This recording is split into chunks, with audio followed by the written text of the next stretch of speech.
सादिक और अमीन का लक़ब पाने और इस पर फख्र करने वाले इमरान खान के मोहसिन भी आज इस बात से इन्हेराफ कर गए हैं कि इमरान खान मुकम्मल सादिक और अमीन है।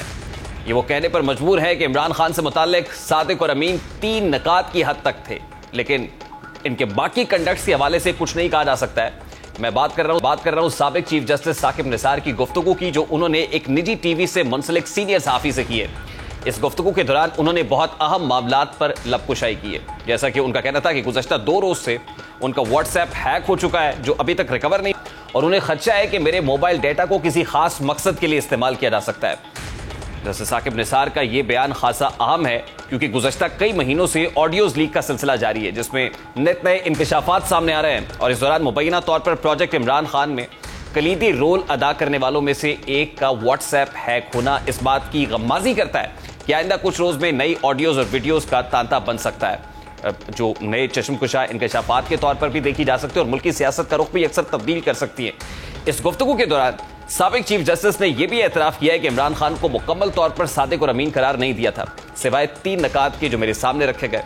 जैसे साकिब निसार के इस बयान ने भी पीटीआई की सियासत को धचका पहुंचाया है, क्योंकि वो इमरान खान को ऐसे लीडर के तौर पर पेश करते रहे हैं जो आला अदालतों से सादिक और अमीन का सर्टिफिकेट हासिल कर चुका है। इस इंटरव्यू के दौरान साबिक चीफ जस्टिस से जब यह सवाल किया गया कि पनामा केस में आप पर नवाज शरीफ को नाअहल कराने के लिए जनरल रिटायर्ड फैज ने दबाव डाला, इस पर साकिब निसार ने कहा कि जनरल रिटायर्ड फैज कौन है जो मुझ पर दबाव डालता, मैं जनरल रिटायर्ड बाजवा से इस दावे के बारे में बात करूंगा। उनका यह भी कहना था कि वो ये कहते हैं कि मैं इमरान खान के लिए अदलिया में लॉबिंग कर रहा हूं। मैं क्यों इमरान के लिए अदलिया में लॉबिंग करूंगा, मुझे अपने बच्चों के मुस्तकबिल की फिक्र है। साकिब निसार का बयान एक तरफ, लेकिन पूरा का पूरा पीडीएम इत्तेहाद इस बात पर सेम पेज पर है कि अब भी अदलिया में एक लाडले के लिए लॉबिंग की जा रही है और उसे रिलीफ दिया जा रहा है। इस इंटरव्यू के रद्दअमल में एक बार फिर मुस्लिम लीग नून के रहनुमा अताउल्लाह तारड़ ने अपनी प्रेस कॉन्फ्रेंस में इल्जाम दोहराया है कि साबिक चीफ जस्टिस इस वक्त भी इमरान खान को रिलीफ दिलाने के लिए जजों को फोन कर रहे हैं। उन्होंने मजीद कहा कि साकिब निसार ने इमरान खान की सहूलतकारी के लिए नवाज शरीफ को नाअहल कराया और मुंतजिम जज बिठाकर सजाएं दिलवाई। अताउल्लाह तारड़ ने आज अपनी न्यूज कॉन्फ्रेंस में क्या कहा है, जरा उसकी एक झलक भी आपके सामने रखता है। साबिक चीफ जस्टिस, आप अब तरीके इंसाफ की तर्जुमानी करके कह रहे हैं इमरान खान साहब में फलां सलाहियत है, हमें आप तनकीद का निशाना बना रहे हैं। आज आपने मियां नवाज शरीफ, मियां शहबाज शरीफ के हवाले से बात की और उन पर तनकीद की। आज आप तर्जुमान हैं इमरान खान के, माजी में आप उनके सहूलतकार थे और ऐसी सहूलतकारी के मुस्लिम लीग नून की गवर्नमेंट को नाकाबिल तलाफी नुकसान आपने पहुंचाया। गुज़श्ता रोज पीडीएम सरबराह मौलाना फजलुर रहमान ने भी साबिक चीफ जस्टिस साकिब निसार और जनरल रिटायर्ड फैज हमीद पर इमरान खान की मदद का इल्जाम लगाया और कहा कि ये दोनों अब भी इमरान खान के लिए लॉबिंग कर रहे हैं। इस हवाले से पीडीएम सरबराह मौलाना फजलुर रहमान का क्या मौक़िफ़ है, जरा वो भी आपको दिखाते हैं। Retired chief justice Saqib Nisar और रिटायर्ड जनरल फैज हमीद इस वक्त भी इमरान खान के लिए लॉबिंग कर रहे हैं और मसरूफ अमल है। इसको नजरअंदाज नहीं किया जा सकता। इदारे फौरी तौर पर इसका नोटिस लें और अगर हमारी मालूमात सही है तो उनको लगाम लगाएं। उनको कोई हक हासिल नहीं है कि वो पाकिस्तान की सियासत में वक्त से पहले जो है दखल अंदाज होने की कोशिश करें। साबिक चीफ जस्टिस साकिब निसार ने इस इंटरव्यू के दौरान अपनी किताब से मुतालिक भी बताया और कहा कि अब किसी को इंटरव्यू नहीं दूंगा, मेरे मरने के बाद एक किताब शाया होगी जिसमें तमाम हकायक होंगे। 1997 से लेकर चीफ जस्टिस के ओहदे तक की सारी कहानी लिखूंगा। पाकिस्तान की सरकर्दा शख्सियात की ये रविश बन चुकी है कि वो जानते बूझते गलतियां तो अपनी जिंदगी में करते हैं, लेकिन उनमें अपनी गलतियों के एतराफ की जुर्रत नहीं होती है।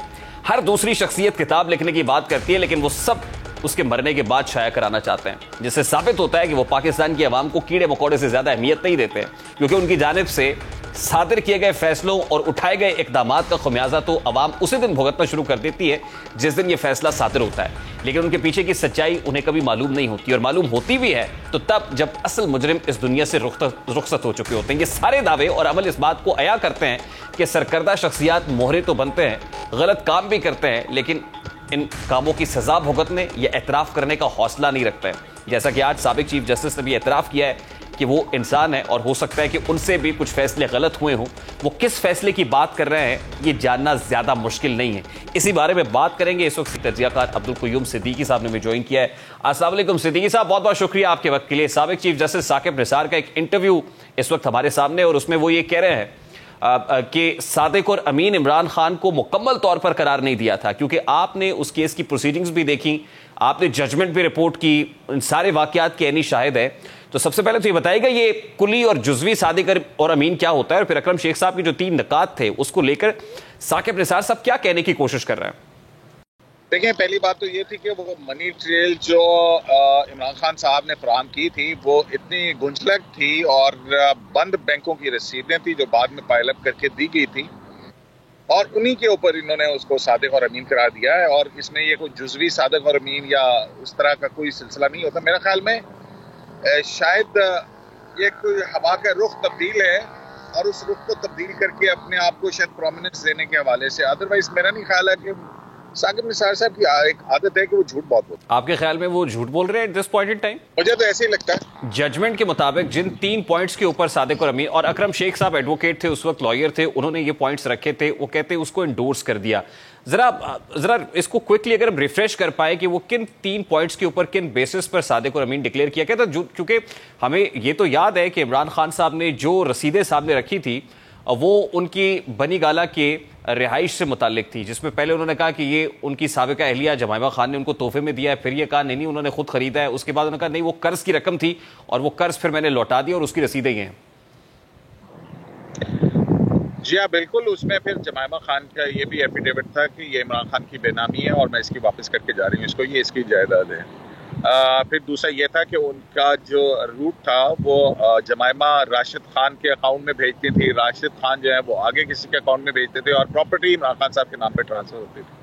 तो ये वो किसके नाम पे आते थे? फिर आपको याद होगा कि शायद 75,000 पाउंड जो है वो उनका कोई हिसाब किताब नहीं था।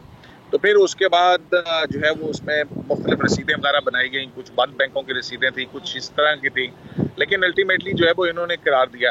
लेकिन जो उसके अंदर जो एक और मामला है ना, जो बात करें कि मैंने जुज़वी सादिक और अमीन करार दिया था, उसमें जो प्रोहिबिटेड फंडिंग का मामला है, इसके ऊपर भी अगर हम देखें तो उन्होंने साकिब निसार साहब ने अपनी जजमेंट के अंदर 5 साल की बार लगा दी थी कि इस यहाँ तक का जो है ना वो अकाउंट चेक करने। तो उसके बाद जो ये फैसला है ये वापस भिजवाया गया था इलेक्शन कमीशन ऑफ पाकिस्तान को, और ये वही हनीफ अब्बासी केस की वो जजमेंट है जो इमरान खान साहब को इस वक्त तंग कर रही है।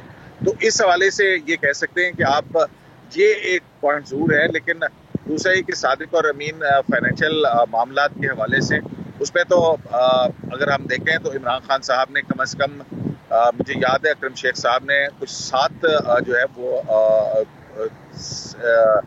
CMAs दाखिल की थी जिसके अंदर चेंजिंग स्टांसेस थे इमरान खान साहब के, कुछ 23 चेंजिंग स्टांसेस थे उसके। अच्छा, अब इमरान खान सादिक और अमीन है या नहीं है, कतई नजर इस बात से आपने साकिब निसार की सदाकत के ऊपर जरूर सवाल उठा दिया है कि झूठ बहुत बोलते हैं। उस वक्त झूठ बोल रहे थे जब सादिक और अमीन डिक्लेयर किया गया था, या आज झूठ बोल रहे हैं सिद्दीकी साहब? मेरा ख्याल आज वो शायद पैड अप कर रहे हैं चीजों को। और उसकी क्या वजह है? इसकी कोई वजह अब ये मैं तो नहीं बता सकता हूँ कि क्या वजह है। अब मैं पूछूंगा उनसे कि क्यों वो इस तरह की बात कर रहे हैं। नहीं, लेकिन आपका एनालिसिस क्या है, क्योंकि पता तो आपको है। नहीं देखिए, बात ये है कि एक पर्सनल एक्सपीरियंसेस है उनके साथ, ठीक है, उनको बड़ा एक्सटेंसिवली कवर किया है, तो मुझे पता है कि वो अपने जो स्टांसेस हैं वो बहुत तेजी से चेंज करते हैं, वो कल को कुछ और भी कह देंगे। सो मैं I don't believe him. Then who knows better than you कि उनका व्हाट्सएप जो उनके मुताबिक हैक हुआ है, उस व्हाट्सएप में ऐसा क्या है जिसको लेके वो खासे पोजेसिव दिखाई दे रहे हैं कि उसमें से कुछ वीडियोस आएंगी, उनको जोड़ के कुछ का कुछ बनाया जा सकता है? वो क्या हो सकता है? मैं इस बारे में कतई कुछ बात नहीं कर सकता हूँ। बिल्कुल ये उनका फोन है, उनका व्हाट्सएप है, उसमें हो सकता है कोई फैमिली की पिक्चर्स हो सकता है उनकी किसी के साथ कॉन्वर्सेशंस हो सकता है उनकी किसी के साथ जो है वो बैठे हुए कोई मुलाकात की तस्वीर हो, सो मेनी थिंग्स। मैं अब इस पे जाहिर है कि साकिब निसार साहब के तर्जुमान जो हैं उन्हीं से पूछना चाहिए, मैं कम से कम इस वक्त मैं इसलिए पूछ रहा हूँ आपसे कि इमरान खान भी एक चीज बहुत अच्छी करते हैं कि जब इमरान खान से मुताल्लिक कोई चीज मार्केट में आने वाली होती है या किसी केस का फैसला आने वाला होता है तो वो उस जज को या जैसे चीफ इलेक्शन कमिश्नर जो है उसको खासा कॉन्ट्रोवर्सी जी प्रीएम्प्ट करते हुए इस तरह की कॉन्ट्रोवर्सी कर देते हैं। तो लग ये रहा है बज़ाहिर बादिर नजर में कि साकिब निसार साहब का भी ये प्रीएम्प्टिव मेजर है। आपको भी ऐसा ही लग रहा है? बिल्कुल, मुझे भी बिल्कुल ऐसे लग रहा है। कुछ ऐसी चीज है जो शायद हो सकता है उनके लिए ट्रबलसम क्रिएट करे। बहुत सारी ऐसी चीजें, बहुत सारे लोगों के सामने उन्होंने बहुत सारी बातें की हुई हैं, मौका नहीं है कि वो अगर यहाँ पे मौजूद होते तो फिर उनको कन्फ्रंट किया जाता।